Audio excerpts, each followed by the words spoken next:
After creating man, the Most High looked at Adam and declared him to be not just good, but very good. The fact that he was placing his stamp of approval on him implies that the Almighty had judged him to be of high quality and effective for serving his purposes. So yes, even Adam's skin color mattered.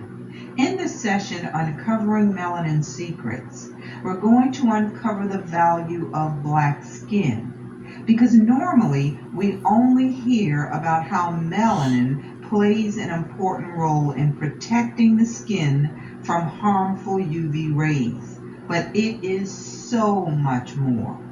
Melanin is necessary for the brain and nerves to operate, the eyes to see, and the cells to reproduce. It is one of the things that makes us exceptional, and it's time for us to dispel the lies and embrace the darkness of our skin. There is a need for us to educate ourselves about melanin, a part of the hatred that we have for ourselves and for those who look like us was the result of the psychological programming of the oppressor. What is psychological programming? It's the effects of extreme brainwashing suffered by survivors of ritual abuse. The idea was that people had triggers embedded in their psyches, put there by their oppressors and abusers. These triggers were put in place with malevolent intent so that they could be tripped at a later date, causing the person to act in accord with the program, the psychological program. This is what has been done to us. Here's a truth. If an envious person can't have what you have, there's a need for them to diminish what you have so that you would think less of what you have. How is it that so many of our people look at our dark, melanated skin and do all sorts of things to make it white? It's psychological programming.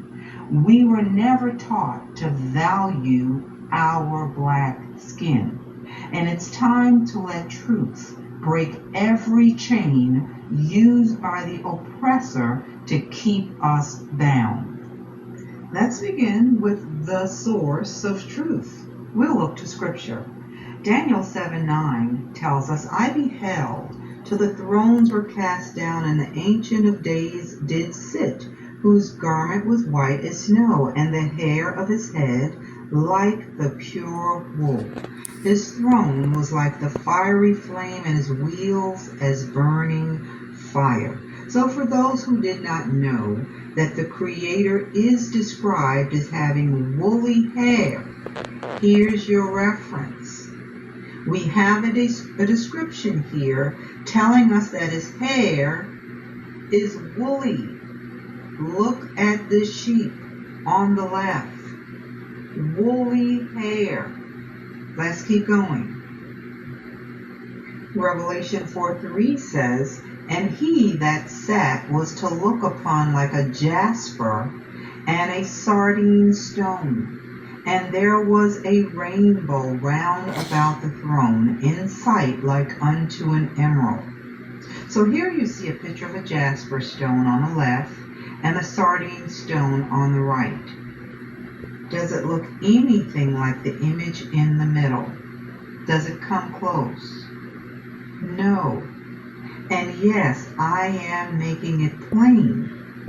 Because for those who say it does not matter, why is John giving us a description in Scripture? And why did Europeans change what was described? It doesn't matter. I would say it mattered to someone. John even describes Messiah for us in Revelation 1:11-15. He says, and I turned to see the voice that spake with me, and being turned, I saw 7 golden candlesticks, and in the midst of the 7 candlesticks, one like unto the Son of Man, clothed with a garment down to the foot, and girt about the paps with a golden girdle. His head and his hairs were white like wool. Sounds familiar? As white as snow, and his eyes were as a flame of fire, and his feet like unto fine brass, as if they burned in a furnace, and his voice as the sound of many waters. So from this day forward, let your words bear witness against you if you ever say there is no description of the Father or the Son in Scripture. Why am I showing these passages and these pictures? Because it leaves you without an excuse.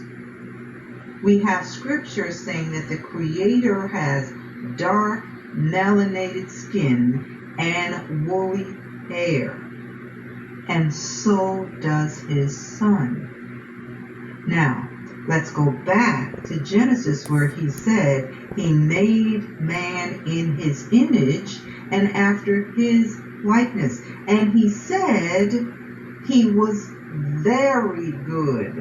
The man that he created, he described his creation as very good. So how did we go from melanated skin being very good to it being a cause for derision and hate?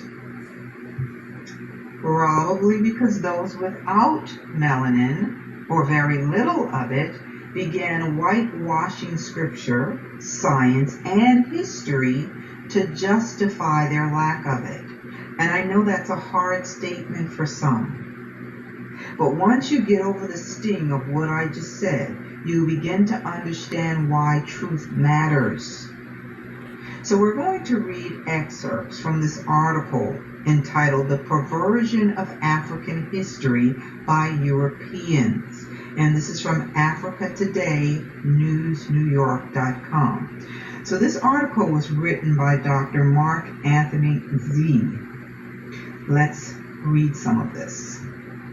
He begins by saying, "A people who fail to realize their history certainly will not make progress and will always believe the falsehood they have been fed with over the years. They'll rather see their immoral enslavers as their saviors, while those who are telling them the truth that will liberate them from the age-long deception as their sworn enemies." Why? Psychological programming. I'll drop down. It says the saddest part of this deception is that the Western imperialists demean the history of melanated people in the most undignifying way. And I believe most of us can agree with that. Let's keep going. He says, in Africa, we have all the European history books applauding the beauty of Europe and their love for humanity. But sadly, we hardly study or learn about our own history. And these statements can apply to so-called African Americans as well. He says, in fact, in most African countries like Nigeria, history as a subject has been removed deliberately from the curriculum by the government. Think about CRCT. So, why did the Creator say that the man he created was very good, black skin and all?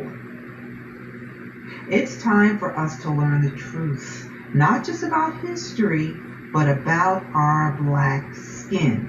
Because the only thing most of us know about melanin is that it protects us from harmful UV rays. But there is so much more to it than pigmentation. So I want you to listen to a clip by Dr. Carol Barnes. He's an organic chemist. Melanin, for the common person, we normally recognize it as the pigment that we find in our skin, in our hair, in our eyes. And that's about all that we see of it. And we basically look at it as just there as being a cosmetic thing. So the layperson really looks at melanin as just a coloring, a pigmentation. But when the scientists look at it, it's a very, very involved, very highly complex, very functional system. What role did melanin play in the early stages of human development? Well, if you look at this thing from the known things that are set, scientific facts that are set today, you think of man evolving out of Central Africa. You think of man evolving near the equator, where there's high intensity of heat, lots of free radicals produced, things of that sort. So nature had to come up with a system that would be universal, something that would look at one particular parameter that was detrimental to man existence, and that is heat. Now, how do you protect an individual from heat? And just one aspect of this whole thing is the ability of this polymer to absorb energy. Okay, so it was a protectant as far as all of the harmful energies that was created outside the body, or they were exposed to outside the body. Internally, as man evolved, he was exposed to many bacteria, many viruses, many diseases. And therefore, you would need something that could counteract those things and help this particular species to survive, to perpetuate itself. And you see many chemical and physical properties of melanin that actually really points toward that particular thing. It's a system, it's a drug, it's a medicine in itself that helps to heal wounds and things of that sort. So in the early development of man, as far as the protection device from external environment as well as internal environment, and then providing the necessary mental, brain power, mental capabilities to create and build things around him to help with his survival. So according to Dr. Barnes, our bodies were made to withstand the environment and the conditions in the area where we had to live. Now, if Africa is the cradle of civilization, wouldn't it make sense that the Creator would create Adam's body with the necessary tools to survive in high, intense heat? Why would he create him with skin that couldn't tolerate sun? It's not making sense, is it? Listen to this verse from Psalm 139:14. I will praise thee, for I am fearfully and wonderfully made. Marvelous are thy works, and that my soul knoweth right well. A declaration is being made that we should be proclaiming about ourselves, that we are fearfully and wonderfully made, because we were told that black skin was a curse. Yet you will not find a single verse of scripture referring to black skin as being a curse. But the opposite is true when skin turned white in scripture. Again, this is a tough pill to swallow for some, but it's the truth that you know that will set you free. We can no longer be destroyed because we lack knowledge.